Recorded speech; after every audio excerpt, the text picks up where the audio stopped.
We've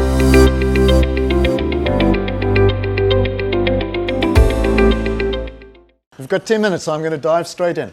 So I've been in high-tech entrepreneurship. I turned 60 earlier this year for 40 years and survived the whole process. My background, very, very quickly, started my first high-tech startup when I was 19. We ran a network around South Africa, and that business just paid to keep the lights on. I always tell entrepreneurs, get a basic bread and butter business that just keeps you alive while you keep pivoting. We spent 8 long, miserable years pivoting through everything from software development to facilities management to legal systems to systems for farmers, and nothing worked. Finally, we hit the right pivot, which was representing high-tech companies out of Silicon Valley here in Southern Africa. So bringing their software in and marketing into corporates and government through big partners like Hewlett-Packard, Accenture, Data, and all the rest of it. So we spent it was a bit like a biblical tale, okay, except it was the other way around. We spent 8 lean years doing very, very poorly and barely hanging on, and then 8 years where we made millions selling high-tech solutions into corporates and to government across South Africa.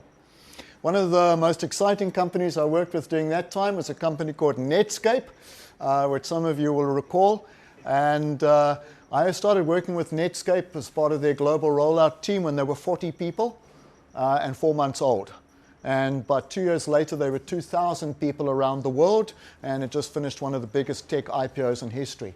So I learned a lot from having an inside seat, seeing how you grow a company from 40 people to 2,000. I sold that company in the late 90s, took a short break, and then dived back in again.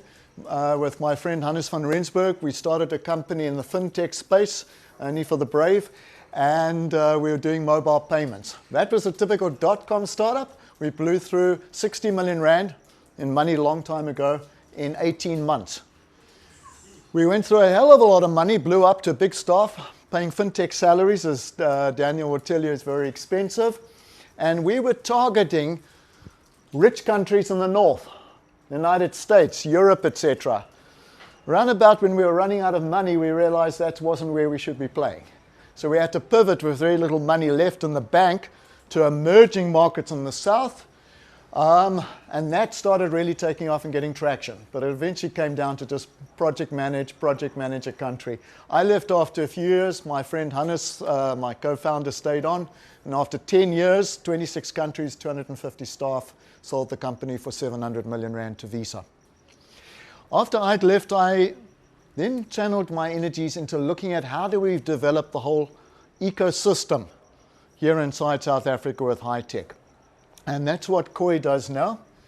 That, by the way, is from my second startup. That's Hannes, who co-founded Fundamo with me. Wrote a whole book about the experience, which makes a good read. So what Koi is doing now is at grassroots level.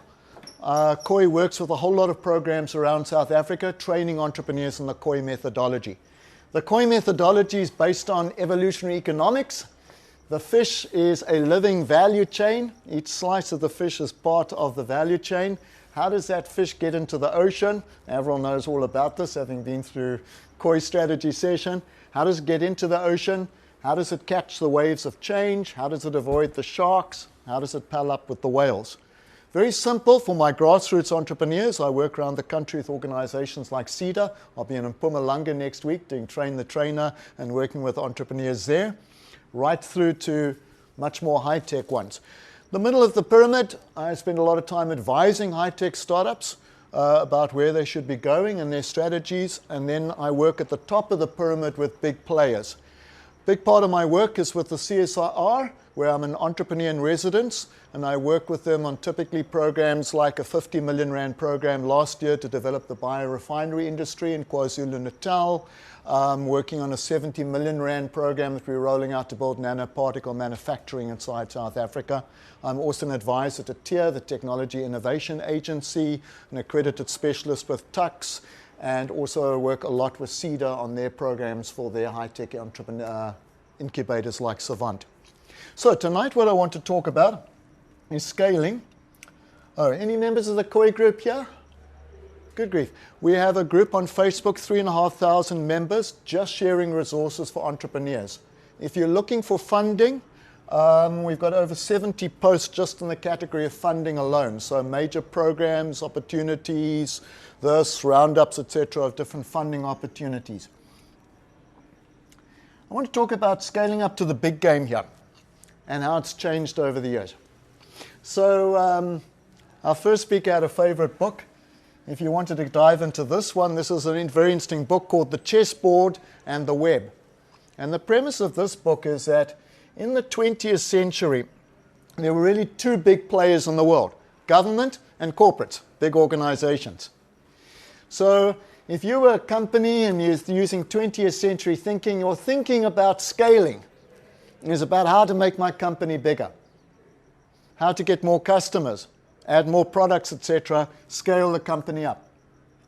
But the premise of that book is that there's a third category emerging, and that's very agile value networks, value chains that emerge of people collaborating together. And those are the new form of the future, these very agile networks that come together. So instead of thinking about a small view of your company, the big game is, how do I become a node in one of those value networks of the future that grow? We're going to look at networks and then how narratives bring those networks around. So rather than be theoretical, I'm going to take you through a quick case study of one of the things we're thinking about and working on at the CSIR. This is one of my favorite technologies that I work with. Anybody recognize this? It's the biggest 3D printer in the world. It's 2 stories high, 40 million rand, and we print entire solid titanium parts this big for Airbus and Boeing globally. That's the lead scientist who heads up the development team that develops it, and we're using the KoiFish and the Koi methodology to think through where we can take this technology across Africa. So our starting point in Koi, when we come to look at this, is to say, let's find a big challenge and then work out how we can build a value network to meet that challenge. So the challenge we set ourselves is that we want to take the CSIR's additive manufacturing, aka 3D printing technology, right across Africa and have it have a major presence in Africa. That's number one. That's value creation. The flip side of value creation is always value protection. So it's not enough that we get it across the continent. It must be in a way that we can evade the shark. Quite often, Chinese players, all right, there's a reason why that shark is yellow, okay, is that you don't want to build up a whole lot of technology right across Africa, and after doing all the hard work, the greenfields work of building out the industry, then have some cheap knockoff technology start picking away at your base. The old thinking in the 20th century is, how do I protect my IP? How do I have patents? How do I do this? That's the wrong thinking for the 21st century. The way you protect yourself, entrench yourself, ensure yourself against the shark in the 21st century is being part of a value network that cannot be disintermediated at all, as being an integral part of that network. So let's have a look. First step, we start building out and thinking about a value chain for additive manufacturing across Africa. Easy first step is work backwards in the value chain. 3D printers work from powder. For our aircraft parts, it's titanium powder. For our polymer parts, plastic parts over there, that's a polymer powder. So we are already a few years down the line of working with Sasol and talking to Sasol about coming up with unique polymer powders that will only work in our printers. Because when you work in high-tech additive manufacturing, there's a very tight coupling between your powders and your printer. The capabilities, the melting, the chemical properties of the powder coupled with the printer go together very tightly. So you can see we're a step now further away from being disintermediated by a shark. The shark would have to come up with the same additive manufacturing technology we've got, and would have to duplicate the powders that are calibrated for our printer. Much harder for them to do. So that's a beginning step of building out the network. Now we go on to the next thing to say, all right, what could be a big opportunity for additive manufacturing across Africa? So here, after a lot of thinking, what we've identified is potentially printing replacement spare parts for autos across Africa. A player like Toyota, if anybody drives an older car, I drive a 10-year-old Camry, knows that when you go in for spare parts, they cost a damn fortune. But what if those parts could be printed on demand? That would bring the price down and solve a lot of problems from the auto manufacturer. Also, what you could start seeing then is it's a marketing advantage for a Toyota, because across Africa people say if you're going to buy a car and drive it for a long time, this is Africa, that's the reality over there, your parts are going to be much more accessible, much more affordable long term if you buy a Toyota. However, that's a long-term play. It's going to take us years to build that up and get it in.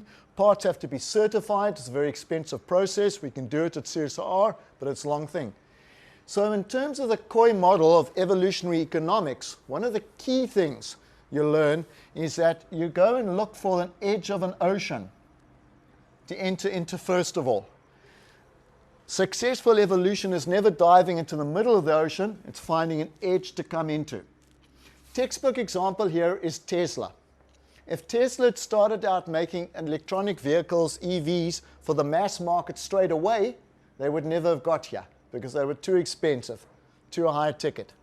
Tesla's genius, Elon Musk, was realizing there was an edge of the ocean that he could penetrate, small volume, high margin, where he could perfect the science, get it all working nicely, and use that as a base to move into the mainstream marketplace. Who knows what that edge of the ocean was? People, earlier buyers of Tesla, because it's green, because it's going to save the planet, etc. Nonsense. Tesla Model S, best production, highest performance production sports car in the world. 0 to 100 kilometers in 2.6 breathtaking seconds. All right? So Tesla identified the sports car marketplace, low volume, very high margin, big ticket items as an entry point into the auto space. They got that right, and now they're moving to the mainstream. So we sat back and we said, what could be an entry point into the ocean for our fish across Africa? I brought in one of my colleagues from the Tux Consulting team who knows agriculture across Africa very well, and he said there's all sorts of agricultural opportunities. All those rolling irrigation systems that you see when you drive up and down the garden route, those are very expensive, and it's all imported. And it's all public domain. Those designs have been around for decades. So we said, okay, we start out with agriculture, low-lying, simple, low entries to barrier to go in across Africa. Then we could use that in parallel to slowly work towards the auto parts industry. Now our next challenge is find the main player. Powders, printers, start with agriculture and then work slowly towards moving across to auto. Now I need a partner here that's Pan-African, and wherever they've got a presence, we want them to run printer farms for us, not sell individual printers, but run printer farms, like you walk into Canon for your photostat copies. They must have clean power. You can't run a big additive manufacturing 3D printing operation off a diesel generator. They must have data lines to put all the data out there for the printing things. They must have logistics, so that somebody over here could order a part and have it delivered to them, and they could pay for it here. And preferably I want a South African company, so that we keep the money inside South Africa. Any ideas? 30 seconds, thank you. That would be MTN. MTN, Pan-African presence, clean power wherever they're running big switches. They've got industrial strength clean power for that, data, and they're already running trucks all over Africa delivering Galaxy Notes. So they could be our distribution partner right across the continent. Missing part of the jigsaw puzzle, and this is where I'm looking and hoping to find more entrepreneurs who are looking for the next gig. Entrepreneur, license the technology from CSIR, then go and do the whole deal with MTN and work through that. We're scientists over here. We need entrepreneurs to work with us to realize these business opportunities. Finally, how we do this, move at the speed of story. We develop a narrative like this around a network, a narrative around a network that gets people excited. Then we go and have endless cups of coffees with industry experts, and we test this out with them, and we refine that. When we feel the story is solid enough, then we go and find champions inside the organizations, inside that network who say, yes, I want to champion that idea. That could be another huge, massive business in the future for MTN. And we use that then to start doing resources in, to start building out that story.